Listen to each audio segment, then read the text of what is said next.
We're super excited today. This is the first guest podcast that we've had on our second season of the Soulful Leader podcast. And the woman that we interviewed is just spectacular. She runs a YMCA in Canada, which, just like every organization, really struggled going into COVID. And I know a lot of YMCAs didn't make it. And she not only made it, she and her Y not only made it through COVID, but they ended up thriving. And her commitment to her why, when I say her why, I'm not talking about the YMCA. I am actually, and to her own internal, like why she was there and what the YMCA meant to her and her alignment with the values and with the people. And I mean, the whole conversation was so powerful along those lines. And what came out of it for me was how important it is for us as leaders, soulful leaders, to really be aware of that and making sure that we're aligned with the people and the places that are going where we're going and how we measure that. Well, and what was really struck me interest on her success was that she had to change her operating system. She couldn't operate on the same old paradigms that she was governed by in the way of like in her own self. And that was all true of all of us. But so many leaders didn't know how to shift into a new operating system where she focused on her, like you said, her why, WHY, and the why, but she really focused on her people and in building her team and becoming very transparent. And she had a whole new way of operating that scaled her up, more successful than anyone. I think even to herself, I think she even surprised herself of how it shifted. And I just think it's such a great podcast and such a good exemplar of what a soulful leader is. Yeah. That you could step outside of your comfort zone in a way that really stretches you, but also inspires you. And it's not necessarily even in your gifts and strengths that you cannot do it alone. Like you actually do need to involve other people. And how do we do that? How do we open our hearts and feel safe enough to actually empower others to join us with us? And that's what you're going to hear in this podcast is what she did and how she did it differently. And even how she even led herself through it. I love that. Please let us know your thoughts. We would love to hear your opinions. Remember, you can find us on both LinkedIn and Facebook under the Soulful Leaders. Enjoy the podcast. In a world where we have everything and it's still not enough, we're often left wondering, is this really it? Deep inside, you know there's more to life. You're ready to leave behind the old push your way through and claim the deeper, more meaningful life that's calling you. That's what we invite you to explore with us. We're your hosts, Stephanie Allen and Maren Oslak. And this is the Soulful Leader Podcast. Yay! Welcome to the Soulful Leader Podcast. This is Stephanie and I'm here with Maren, and we have a special guest today, Trina Clarke from the YMCA in Cumberland County. That's in Nova Scotia, Canada, for some of my listeners that are listening south of the border. And I'm super, super excited because I've known Trina for a long, long time. I myself am a volunteer with the Y, and I've seen so many ups and downs and sideways and arounds, and the most consistent leadership that I've seen has come from Trina, and she's such a role model for me. And it's such an honor to be able to serve her vision and her mission. And I just really wanted to share that with you all who are listening. So welcome, Trina. Well, thank you so much. It's not often I hear someone who I consider a role model call me a role model for them. So that's kind of fun. Thanks, Stephanie, very much. So one of the things that you and I were speaking with recently, and it was a question that really, really touched my heart, is you had asked a group of us to say, what kind of community do you want to be a part of? And to me, that is so much of a soulful question, because it's not about trying to figure it out. And that's what we're leaving behind. But it's like, what do we want to step into? What is calling from within us? And I would love to know more about even where you got that question, because you have a really cool background of working with little ones, starting them right from preschool or all the way up. And I would just love for if you could share a little bit about your evolution from childcare teacher all the way through in the community, and where that question of what kind of community do you want to live in and why that's important to you. There's a lot of questions in there. Sorry. So no, it's like going right to my bio. I've been with the Y for 27 years, and I started at the Y when my oldest was 9 months old. I was just looking for a little part-time gig, something just to get me out of the house, to be in community and put my skills to work. That part-time lasted, I don't know, like a month. Maybe a little more, but I very quickly I was full time, and I've been at this Y ever since. I've had so many roles. I've been preschool teacher, after school program supervisor. I was childcare manager for several years, and then 2008, the opportunity presented itself that the Y really needed. We really had to pivot and change who we were as an organization if we were going to be able to continue to serve community. So that opportunity in 2008 came to me to do the interim CEO role, and I never left. Yeah, interim to here you are 27 years later. I am. Yes, here I am. I wonder, I think that happens to more of us than we realize. We think it's just going to be I'll do this in the meantime. And then we either realize that we really wanted to be there, or we fell in love with it, or it's kind of like oftentimes life and spirit kind of sneak in through the back door.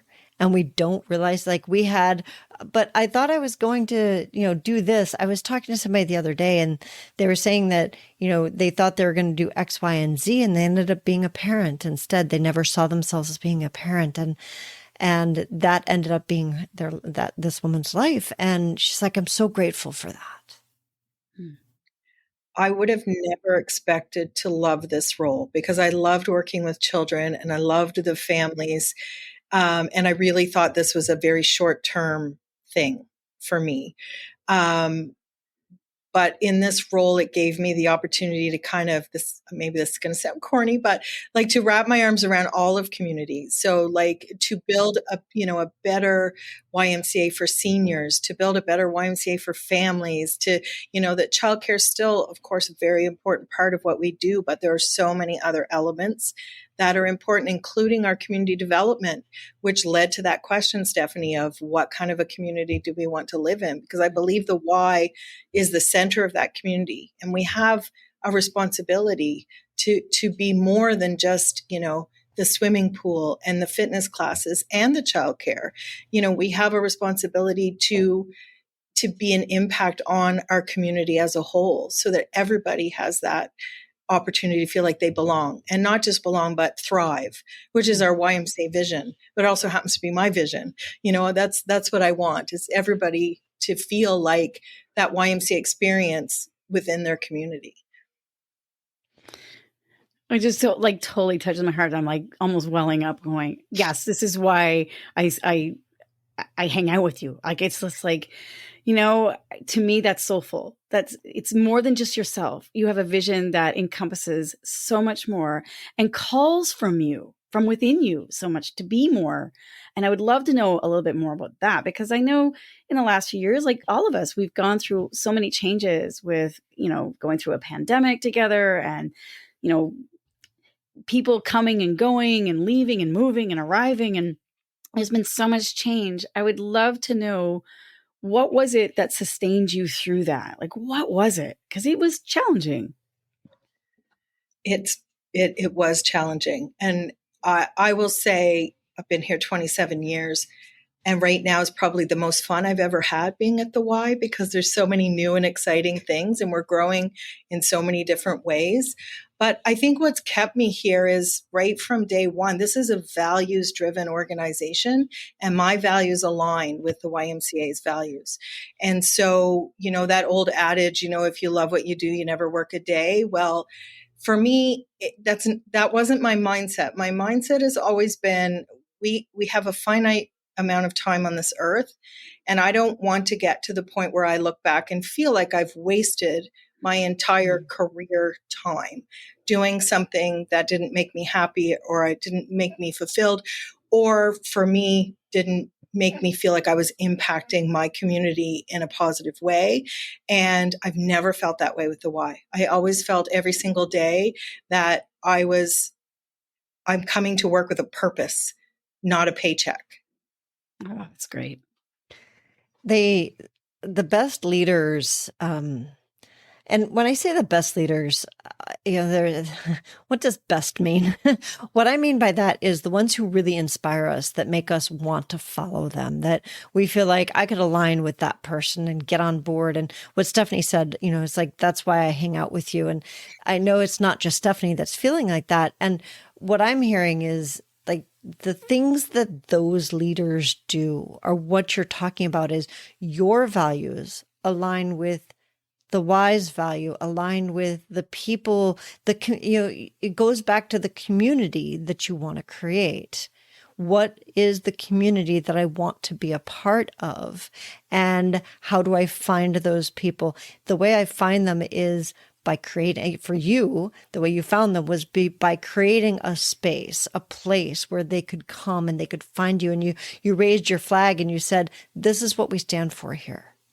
And starting from the top and all the way through, and it aligns, the entire organization aligns, and it's vertically aligned, instead of, well, maybe we're just a swimming place, maybe we're just a kids care place, maybe we're this, there's no maybes. We're all of this. We're a community. I just love that. It's so beautiful.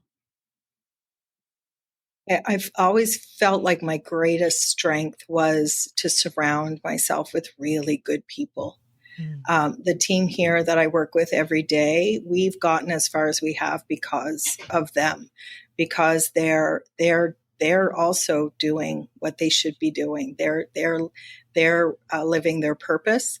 And I've been here a long time, and I've been here through ups and downs and a lot of different folks. And I kind of have this, if we use the term Y person, but if someone is a Y person, right? You can tell pretty quickly, like if they're here because, it's a job and they need a job, or if they're here because they want to make a tangible difference every single day. And quite often, and Stephanie would know this because she helped through this process with us a few years ago, is that the folks that aren't Y folks, that aren't here, that don't align, they pretty quickly leave. They don't tend to stick around.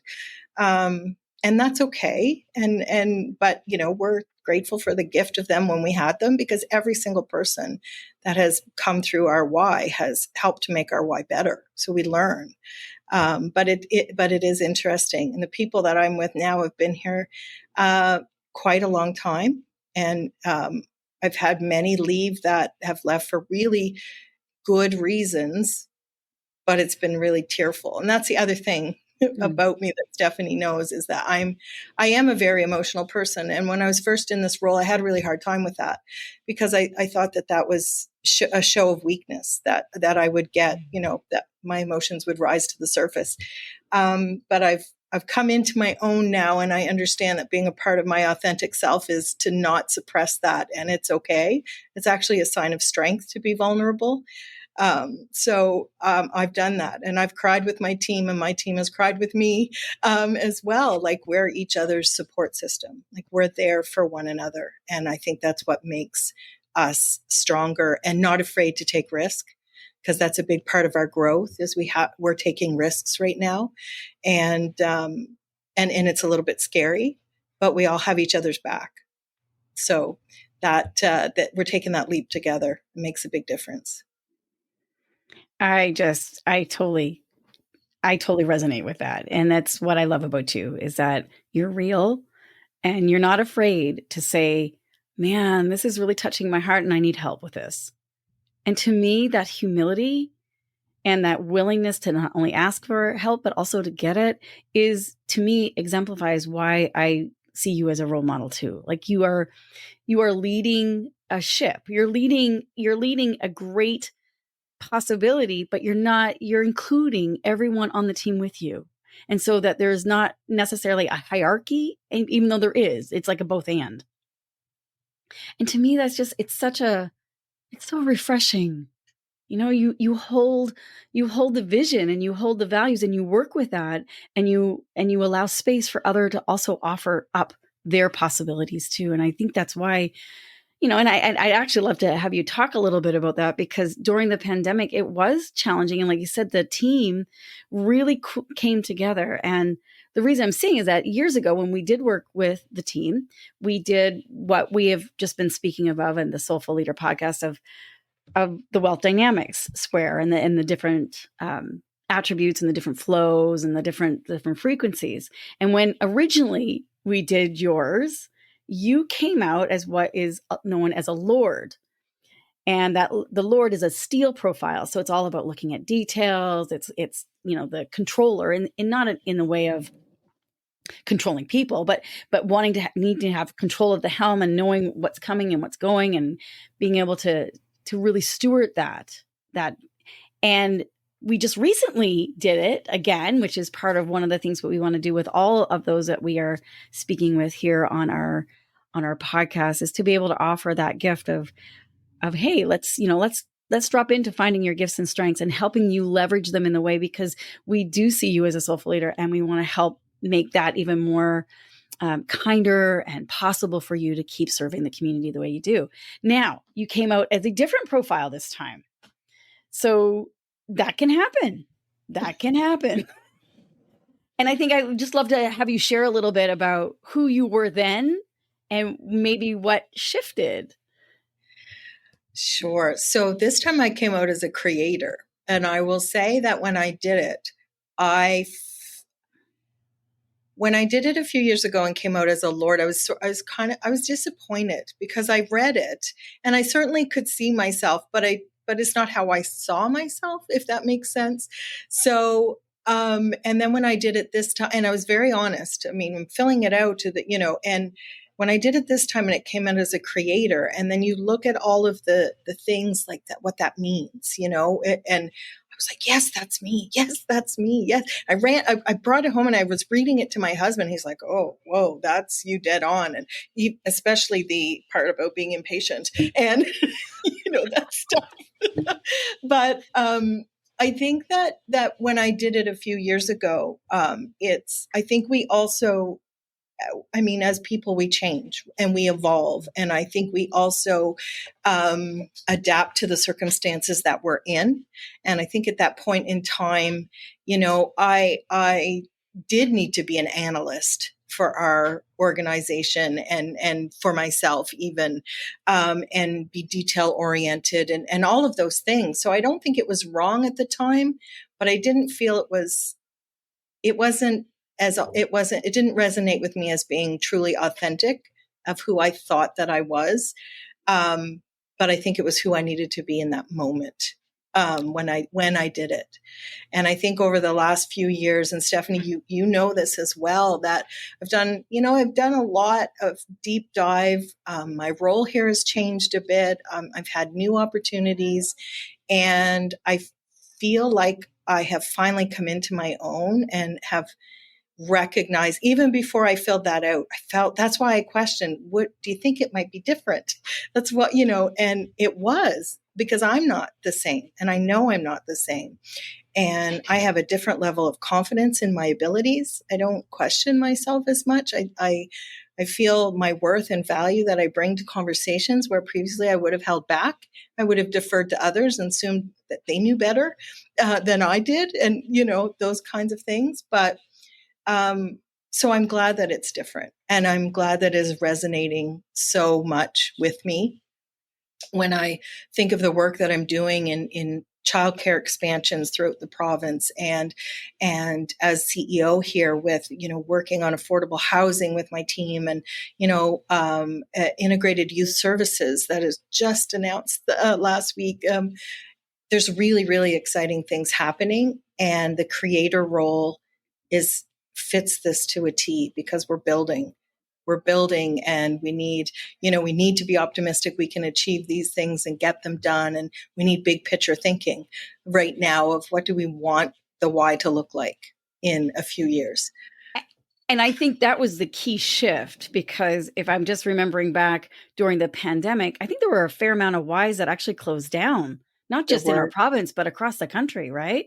There were a lot that really had closed down and weren't able to not only sustain it, but even thrive. And I know you sustained it, and then coming through, the Y actually thrived. I think you're at the highest, membership that has ever been in the history of the Y in our community. And you've really shifted a whole outer, like, what if somebody was to measure it, they'd say, yeah, you checked all the boxes in the outer.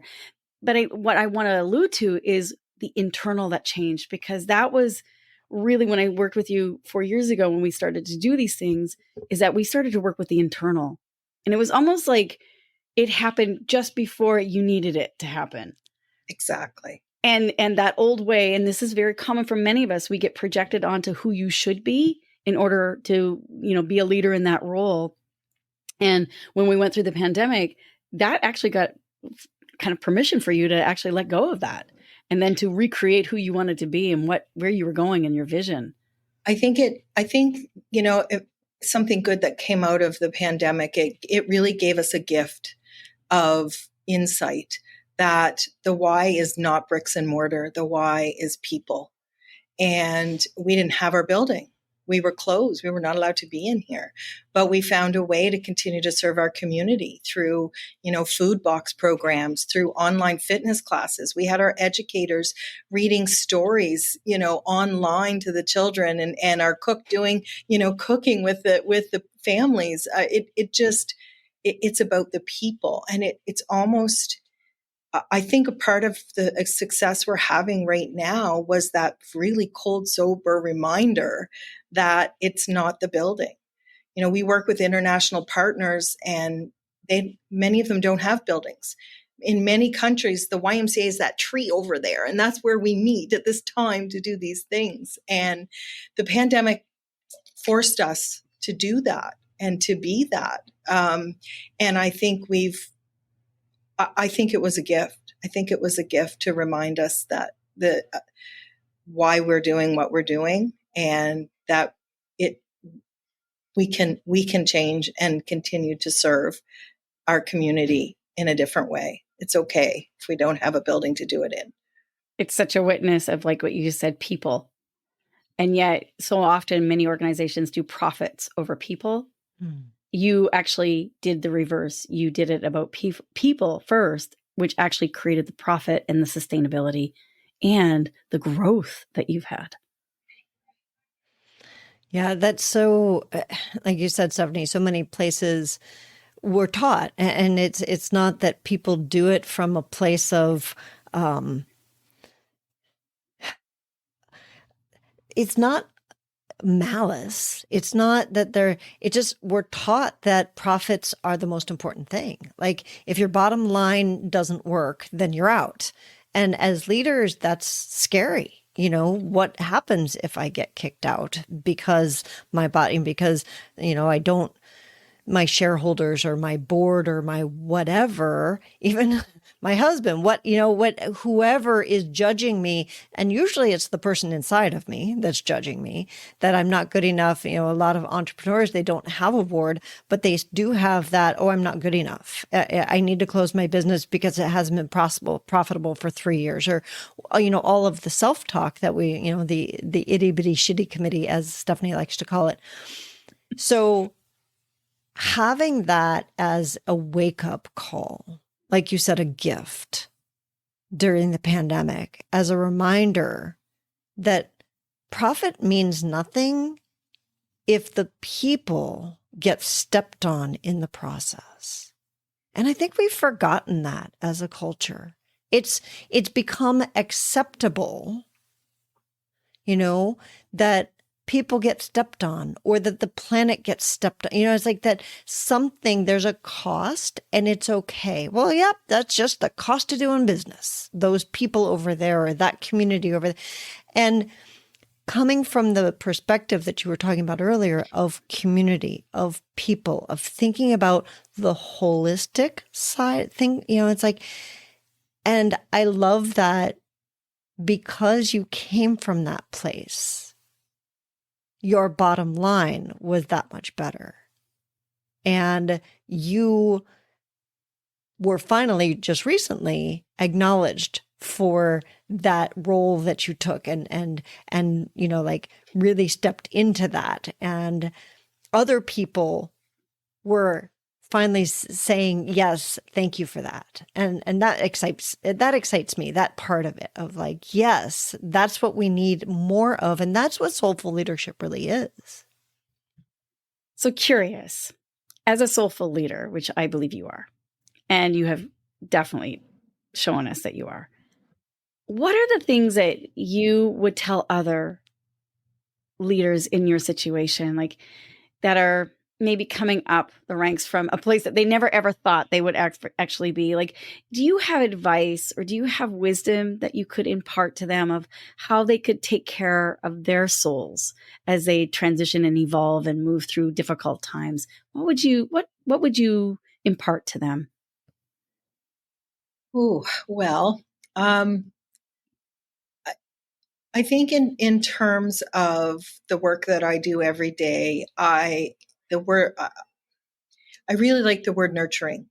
I think that nurturing myself and looking after myself, and because the work is a lot and it can be overcome, but also nurturing your team, because if they don't feel that, then it just makes, I feel it makes more work for you. Because if you're not nurturing them and you're not seeing that they need a break or they need time or they need space or they need to be heard, then that builds up to the point that, they're going to take time. They're going to be gone. And then, what happens? So I think that nurturing is really important. And I think allowing, I mentioned earlier, that space to be vulnerable. Like I often say to my team, I probably share more with you than I should because they know everything, right? So transparency. I'm very, I don't hide anything, I'm very transparent. I and will open. say that is what builds trust. It really does build trust. And as leaders, we're taught to don't do that. Don't tell them, it's like, yeah, sorry. Go ahead. That's okay. But and I think it's hard for me to advise others because everyone is different. So for me, like, I'm an introvert, but I can't be an introvert and do this role well. So for so much of my day, I have to have a front-facing extroverted personality. I have to speak in front of others. I have to, host meetings. There's so much of that I have to do, that when I tell people I'm not comfortable public speaking, they say, "Oh, no, that can't be right. That can't be true because you do it." Like but it's never changed. The why has given me that gift of pushing me out of my comfort zone and maybe making me a little bit more comfortable doing it, but I'm still uncomfortable every time I have to do it. Well, and what I'm hearing too, Trina, is that your values. And they happen to also be the YMCA values. You align. And so when you know your values and you're living your values and the company that you're serving and the community you're serving are those values, it helps you to be able to step out of that comfort zone, and that you've nurtured and built trust in the team. You know that you're not alone. You know that you have other people that have got your back that can step up when you need them too. I think you're really alluding to a lot of really great insight. Yeah. I think that the single greatest thing I would want people to learn or to take maybe from me, if I was giving someone one single part of the advice, is find the thing that recharges your battery, that gives you that energy. So for me, because I'm an introvert and I've been on the road the last couple of weeks, I've been away at conference. I was on the road like most of last week, traveling throughout the province. And I could feel it when I got home Friday night. Like I was just done. Like I didn't want to have to talk to another person for a while, right? I needed that. I needed to step back. I needed to breathe. I needed to do the things that give me back my energy, which are solo activities. Like I love walking on the marsh. Like my house is, I have marsh all around me. It's been called the biggest hayfield in the world because it's just nothing but hayfield all around me. So to go for a walk, to read, to practice yoga. I don't do yoga in a class with others because that part of my personality, in order for me to get what I need out of it, I need to do it alone. And I love photography. Again, pretty solo activity. But those are the things that recharge me and give me energy so that I can do that extrovert piece when I need to, in order to feel like I'm doing a service and doing my job well. I know there's a component of that and that I have to be able to do. So that's what I would say to people. And for some people, especially extroverted people, it's being around lots of people. It's being very, very social, and that's where they get their energy. So, that's why I say it's hard for me to advise somebody. I know what works for me, but I think it's the piece I would say is find what works for you and make sure you're practicing it as often as possible so that you're constantly recharging yourself. I think that's great. Thank you. Yeah. I just want to, one of the things that you were talking about earlier was, feeling that evolution from the profile test Steel Energy to the profile test, 4 years later of being what's Dynamo Energy, which is the creator that you were talking about. And there are a couple of things that I was thinking about when we were talking about that. And one of them was the fact that, first of all, we all have all the energies in us. And that's one of the things that oftentimes we'll do with profile tests is we'll define ourselves and be like, oh, that's me, just this one piece. And we actually are all of them. We're just more in flow in one place. And then the second piece, the thing that really stood out to me was how conditioned we are to be a certain thing, especially in business, right? Well, you need to do this. And those are the things you're like, I need to do this. I need to do it this way. And so, yes, that's who I am. So we claim it. And I love that because it actually does serve us until it doesn't, because we're not quite in flow in that place. And so you did the inner work over those years. I know you and Stephanie worked on that, and with your team too. I know you did the profile test with the whole team and found the correct support people and put all of that in place. And so it allowed you to get to your place of your happy place of flow. And so, and then you, like you said, you had asked to say, has that changed? Because it felt different. And honoring ourselves in that place of, yeah, it does feel different. When we're in flow, it feels different. It feels like, wait a minute, that does feel more authentic. You used that word. It feels more authentic where I am. So I love that you shared that whole progression, because so often we tend to be like, oh, nope, that's who I am, and just define ourselves. And no, you know what? We change, we evolve. And there's reasons for it, and it will be different for everybody. Yeah. I think if, as all of us working together, I feel like the whole team is in flow because things are, we just seem to be really amazing things are happening, really exciting things are happening. So it's for me, it's about being in flow for myself, but then that translates into my role here. And sometimes it's hard to separate the two. Like I think even after I retire, I probably will still introduce myself as I'm Trina from the Y. Like from the Y is almost my last name. And that's okay. It's okay that they've merged into one. I've been doing it for so long. But I think that's an important component of it, is as we're comfortable in ourselves, then we're bringing that into the work. And I think that the success that we're having to me, what that says is everybody is feeling that. Everybody is working the way that they can thrive, which means the why is thriving because of it. From the inside out, from the inside out. Absolutely. I love that. Thank you so very much for being our guest, our first guest on our season 2. I am so grateful.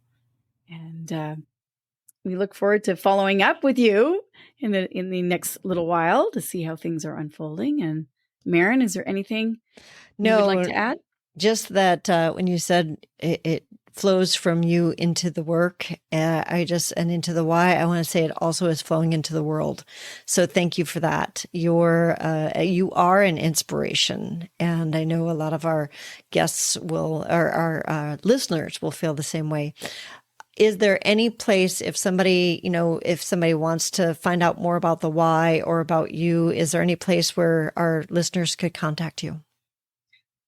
YMCAofCumberland.com. Start at the website, and you can find all of the contact information of all of my team there. So thank you so much. This was a real pleasure. I was nervous going in, but it was a real pleasure to chat with both of you, and thanks for this opportunity.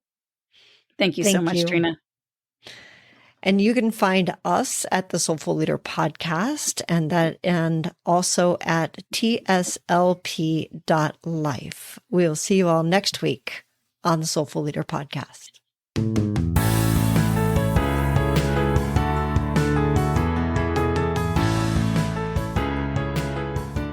And that wraps up another episode of the Soulful Leader Podcast with your hosts, Stephanie Allen and Maren Oslack.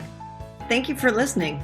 If you'd like to dive deeper, head over to our website at thesoulfulleaderpodcast.com.